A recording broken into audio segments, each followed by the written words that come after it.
អំពើបាបដែលព្រះទ្រង់មិនសពហាតីទ្រង់ស្អប់ខ្ពើមជាទីបំផុតនៅក្នុងសុភាសិតចំពោះ6ខ16ទៅដល់ខ19បញ្ជាក់អំពីអំពើបាបទាំងអស់ដែលយើងនឹងរៀនជាមួយគ្នាក្នុងពេលនេះអូខេការសម្ដីនៅលើសេចក្តីអធិប្បាយអំពីបាបដែលព្រះមិនសពហាតីខ្ញុំទៅសេច្រឡំខុសដែលព្រះមិនសពហាតីនឹងមានរៀបរាប់រៀបរយដែលបានរៀបរាប់អំពីរឿងអំពើបាបមានចំនួន6មុខដែលព្រះមិនសពហាតីមាន7ផងអូខេ1ភ្នែកឆ្មើងឆ្មៃ2អណ្ដាតភូតផោ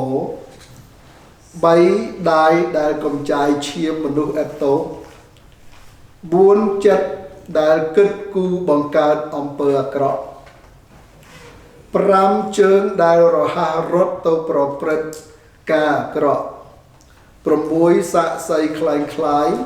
7ពោលពាក្យកំភូតអូខេយើងឃើញមានទីប្រមាណដែលមានពាក្យភូតផោប៉ុន្តែឥឡូវនេះយើងមកដល់ទី7ទៅជាប្រើពាក្យថាពោលពាក្យភូត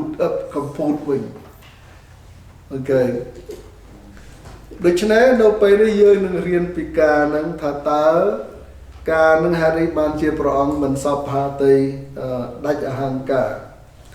បានន័យថាព្រះអង្គមិនសពហាតីទេគឺពាក្យថាស្អប់ខ្ពើមគឺជាពាក្យមួយដែលគួរឲ្យគេថាណែវាជ្រៅវាជ្រៅដូច្នេះខ្ញុំចង់ឲ្យយើងទាំងអស់គ្នាពិនិត្យជាមួយនឹងគ្នានៅក្នុងខទាំងអស់នេះដើម្បីឲ្យយើងបានយល់ហើយដើម្បីឲ្យយើងបានដឹងថាតើយើងគួរធ្វើម៉េចដើម្បីជៀសវាងពីការទាំងអស់ហ្នឹងពីពាក្យទាំងអស់ហ្នឹងពីអ្វីដែលមិនសពហាតីអូខេពីអ្វីដែលព្រះអង្គមិនសពហាតីអូខេទី1 The paradox of God's hate and love what the word paradox paradox មានន័យថាជាពាក្យរៀបរាប់អំពីហេតុកើតឡើងឬក៏ខ្មែរយើងគេថាប្រតិបត្តិអូខេ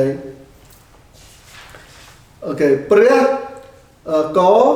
ព្រះស្អប់ខ្ពើមអំពើបាបតែព្រះស្រឡាញ់មនុស្សមានបាបអូខេអ្នកទាំងអស់គ្នាក៏មកច្រឡំហ្នឹងព្រះអង្គអត់ស្អប់យើងទេប៉ុន្តែព្រះអង្គស្អប់អំពើបាបស្អប់ខ្ពើមនៅអំពើបាបអូខេអំពើបាបដែលយើងបានរៀបព្រះគម្ពីរបានរៀបរាប់មុនហ្នឹងអូខេព្រះអង្គស្រឡាញ់មនុស្សមានបាបមនុស្សពីព្រោះព្រះយេស៊ូវព្រះអង្គមានបន្ទូលថាព្រះអង្គយាងមកគឺដើម្បីស្វែងរកអ្នកដែលអ្នកដែលឈឺមិនមែនអ្នកដែលជៀនមិនមែនអ្នកដែលសុចរិតមិនមែនអ្នកដែលមានសុខភាពល្អអត់ដែលឈឺទេព្រះអង្គត្រូវការរកអ្នកឈឺអូខេពីព្រោះព្រះអង្គគឺជាគ្រូពេទ្យធម្មតាយើងឈឺយើងទៅពេទ្យយើងទៅរកគ្រូពេទ្យប៉ុន្តែបើយើងអត់ឈឺយើងអត់ទៅទេទោះបីគេជួលយើងទៅសឹងតែមិនទៅទៀតប៉ុន្តែដោយសារលុយយើងទៅយ៉ាwhy God hates sin ហេតុអីបានជាព្រះស្អប់អំពើបាបអូខេយ៉ាហើយបានជាព្រះអង្គស្អប់ខ្ពើមអំពើបាបគឺជាការបំផ្លិចបំផ្លាញដល់មនុស្សជាតិដែលដូចជារូបអង្គទ្រង់រងគ្រោះព្រះអង្គសក្តិជំនួសយើងគឺដោយសារអំពើបាបនោះឯងអំពើបាបគឺជាការបំផ្លិចបំផ្លាញយើងគ្រប់គ្នាទាំងជីវិតទាំងការទំនាក់ទំនងរវាងមិត្តភក្តិក្តីនោះហើយដែលជាអំពើបាបដែលវាមកបំផ្លិចបំផ្លាញយើងធ្វើឲ្យយើងឃ្លាតបែកចាញ់ពីគ្នាឬឃ្លាតបែកចាញ់ពីព្រះដោយសារអំពើបាបគោលបំណងរបស់សេចក្តីអធិប្បាយដើម្បីកំណត់អត្តសញ្ញាណអំពើបាបជាក់លាក់ដែលព្រះប្រកាសថាទ្រង់ស្អប់ខ្ពើម ហើយឲ្យមនុស្ស យល់ពីការរស់នៅក្នុងជីវិតពួកគេដូច្នេះព្រះអង្គចង់បញ្ជាក់ប្រាប់រៀបរាប់អំពីអំពើបាបទាំងអស់ហ្នឹងគឺដើម្បីកុំឲ្យយើងផ្លេចភ្លាំងក្នុងការដែលយើងកំពុងដើរជាមួយនឹងព្រះអូខេផ្លេចភ្លាំងពាក្យផ្លេចភ្លាំងជួនកាលខ្ញុំនិយាយនេះគឺជាពាក្យគួរសមទេណាក៏ប៉ុន្តែភាគច្រើនគឺមនុស្សយើងអត់ព្រមកែយើងនៅតែធ្វើយើងនៅតែប្រព្រឹត្តយើងនៅតែនិយាយពាក្យដែលមិនគួរនឹងនិយាយជំទាស់ឬក៏ទំនាស់នៅក្នុងសេចក្តីពិតរបស់ព្រះអូខេព្រោះការទាំងអស់ហ្នឹងគឺអីដោយសារទម្លាប់របស់យើងដែលខ្ញុំតែងតែបង្រៀនយើងទាំងអស់គ្នាថាទំនៀមទម្លាប់ខ្លះល្អប៉ុន្តែខ្លះគឺអត់ល្អអត់ល្អនឹងច្រើនជាងល្អអូខេច្រើនជាងល្អពីព្រោះទំនៀមទម្លាប់គឺជាការដែលមនុស្សយើងពិបាកនឹងបដូរមែនតើទាំងខ្ញុំទាំងអីទាំងអស់គ្នាណាពាក្យសម្ដីដែលយើងធ្លាប់និយាយពីព្រោះអំពើបាបវានៅតាក់ជាមួយយើងនឹងអត់ឈប់ទេតែកាលណាយើងប្រហែសវាក្រឹបភ្លាមវានាំពាក្យសម្ដីដែលយើងមិនគួរនិយាយជាមួយបងប្អូនមិត្តភក្តិយើងភ្លាមណាអានឹងជាការមួយដែលយើងត្រូវប្រុងប្រយ័ត្នដែលព្រះអង្គបានរៀបរាប់អំពីអំពើបាបតាមរំដាប់ទាំងអស់ហ្នឹងគឺដើម្បីឲ្យយើងបានចាំនៅក្នុង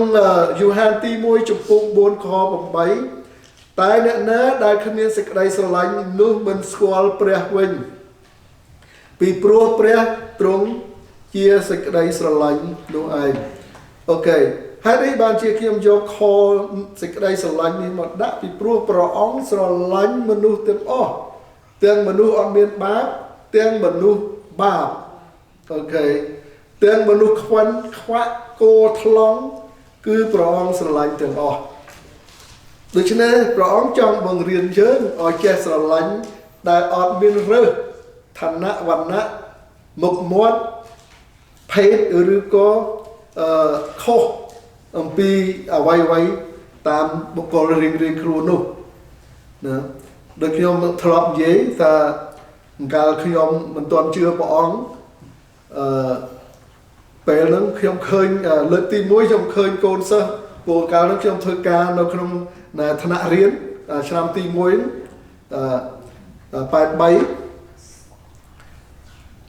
ឃើញកូនក្មេងវាឆ្លៀកខោវាធ្លាក់កកូតហ្នឹងអត់ដាក់ខ្សែក្រវ៉ាត់ហ្នឹងខ្ញុំដូចគ្រឹបចង់ដល់ទៅដល់ច្បាស់ចាស់ទៅជាវាហ្នឹងញ៉ាំទឹកជាវាហ្នឹងដល់អញ្ចឹងពេលខ្លះខ្ញុំអត់បានខ្ញុំសួរវាថាណែអត់មានខ្សែក្រវ៉ាត់ទេវាថាម៉េចថា Mr. Khan that's the new style okay the new style ក៏ប៉ុន្តែកូនក្មេងអត់នោះវាល្អទេវាល្អវាអត់មានប៉ុន្តែដល់ពេលវាស្លៀកពាក់យ៉ាងទៅដូចរបៀបពួកអត់ណែកែងចឹងបើការពិតគ្នាអត់ទេនេះslow boat នោះស្លៀកពាក់ស្រួលបួលហ្នឹងញ៉េញ៉ាយវិញទេណាម្ល៉េះហើយពេលតាំងពីនោះមកខ្ញុំបដូរការខ្ញុំមើលដល់ពេលដែលខ្ញុំជឿព្រះអង្គខ្ញុំបដូរក្នុងការដែលខ្ញុំមើលទៅបុគ្គលទាំងអស់ជុំវិញខ្ញុំហ្នឹងគឺខ្ញុំមើលទៅឃើញដូចខ្ញុំខ្មៅក៏ដូចខ្ញុំសក៏ដូចខ្ញុំគឺថាដូចទាំងអស់ហេតុអីពីព្រោះព្រះបានបង្រៀនយើងដើម្បីឲ្យយើងមើលដូចជាព្រះអង្គទុំតូចដល់មនុស្សទាំងអស់ណាដូច្នេះបានជាខ្ញុំយកខពីយូហានដើម្បីបញ្ជាក់ប្រាប់អំពីព្រះដែលទ្រង់ស្រឡាញ់ដូច្នេះព្រះអង្គចង់ឲ្យយើងកុំឲ្យនៅតែប្រព្រឹត្តអ្វីដែលព្រះអង្គទ្រង់ហាមទ្រង់បង្រៀនដូច្នេះនៅក្នុងលិខទាំង7ដែលយើងអានមុនហ្នឹងនៅក្នុងសុភាសិតណាដើម្បីឲ្យយើងបានយកទៅចងចាំហើយអនុវត្តធ្វើតាមអ្វីដែលយើងអាចធ្វើទៅបាន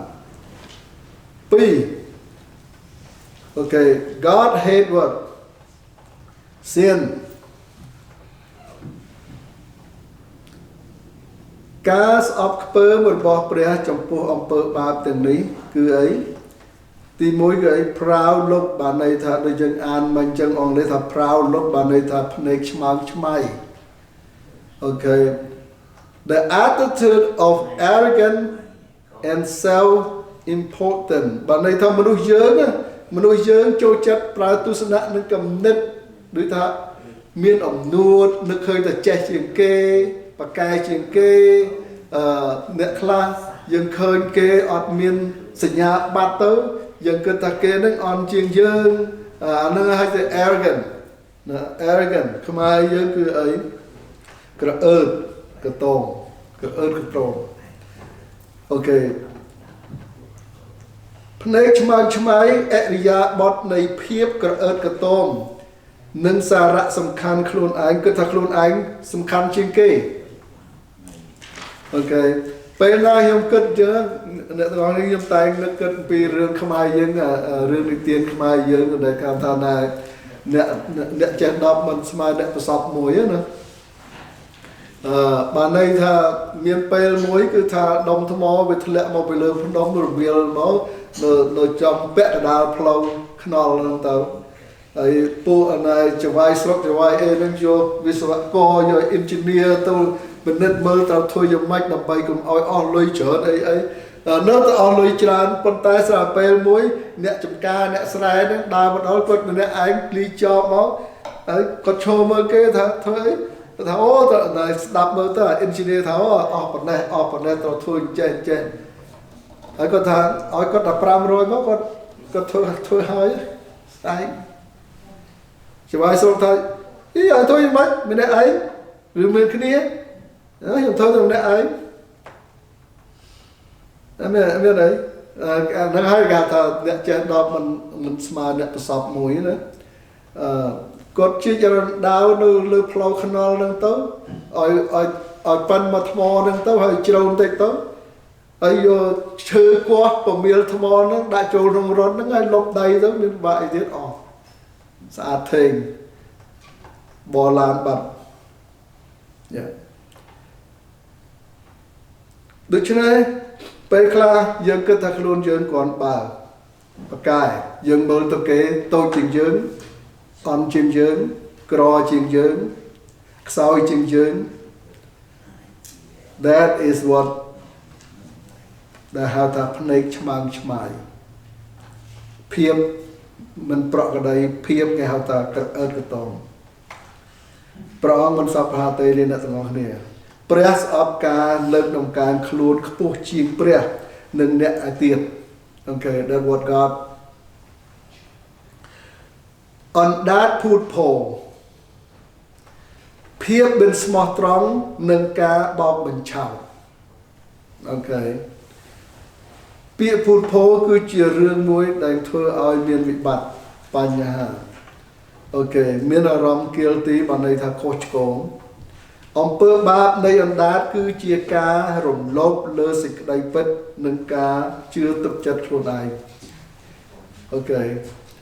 បានន័យយ៉ាងម៉េចទៀតគឺអណ្ដាតរបស់យើងខ្មែរយើងមានពាក្យមួយថាម៉េចអណ្ដាតអត់ឆ្អឹងចេះតែនិយាយទៅចេះតែថាទៅចេះតែពោលទៅយ៉ានេះជារឿងដែលព្រះមិនសពហាតីដូចគ្នាគោដៃដែលកំចាយឈាមមនុស្សអតោសអំពើហិង្សានិងឃាតកម្ម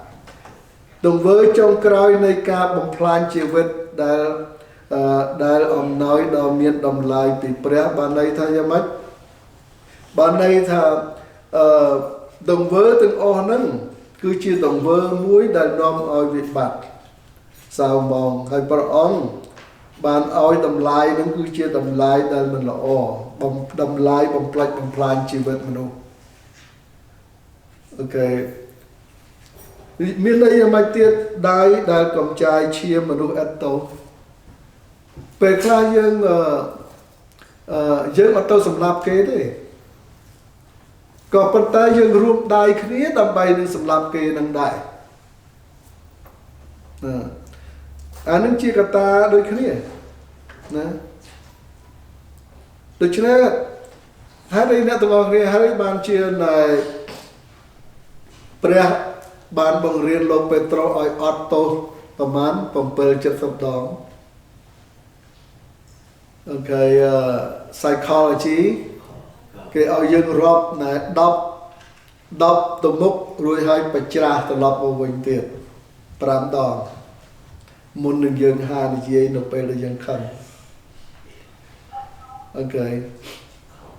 ដើម្បីជួយសម្រួលអារម្មណ៍និងចិត្តរបស់យើងឲ្យបទូបថយត្រឡប់មកវិញអូខេការចូលរួមដោយឧទាហរណ៍មួយទៀតដែលទាំងអស់គ្នាបងប្អូនប្រហែលជាធ្លាប់ជួបខ្ញុំជួបច្រើន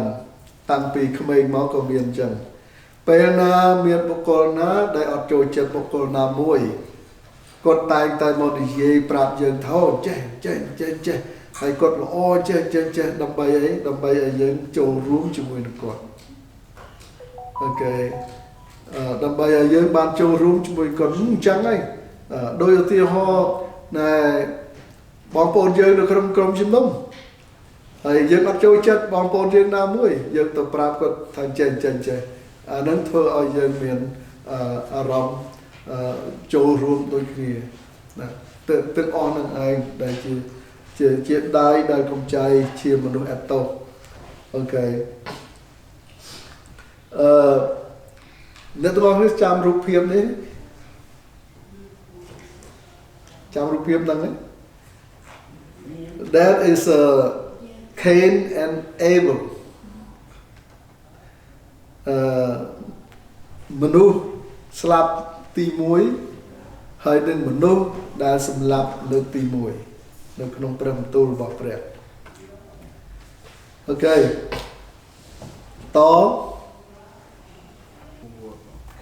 ចិត្តដែលគិតគូរបង្កើតអំពើអាក្រក់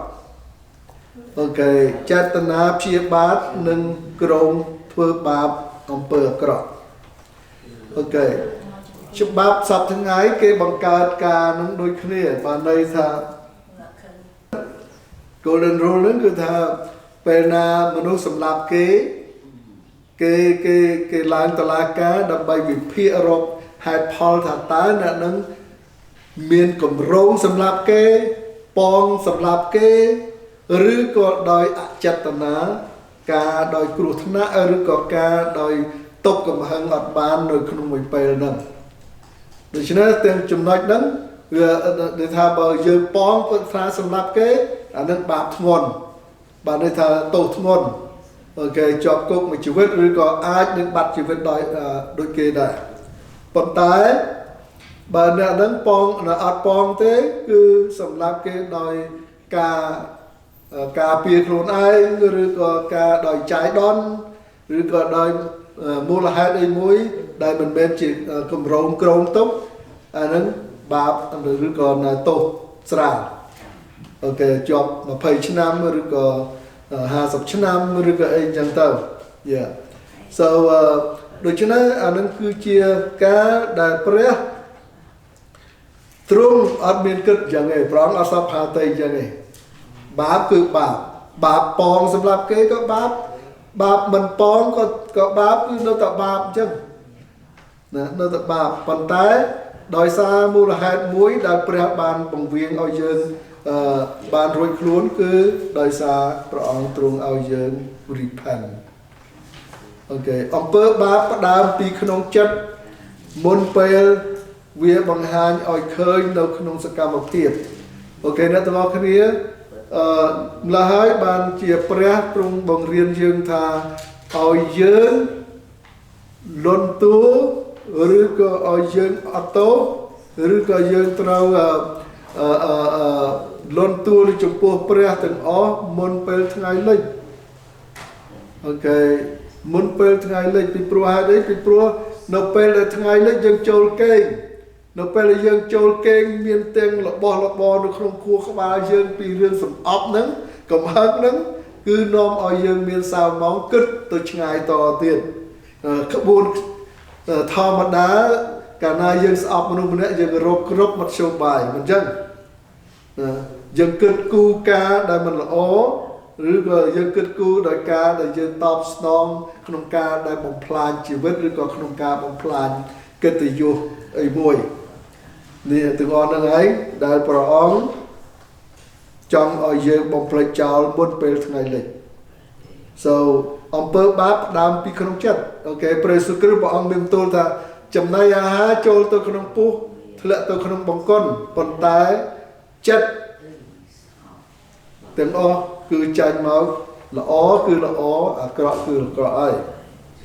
តែយើងគិតការអាក្រក់ចាញ់មកការអាក្រក់ជើងដែលរហ័សរត់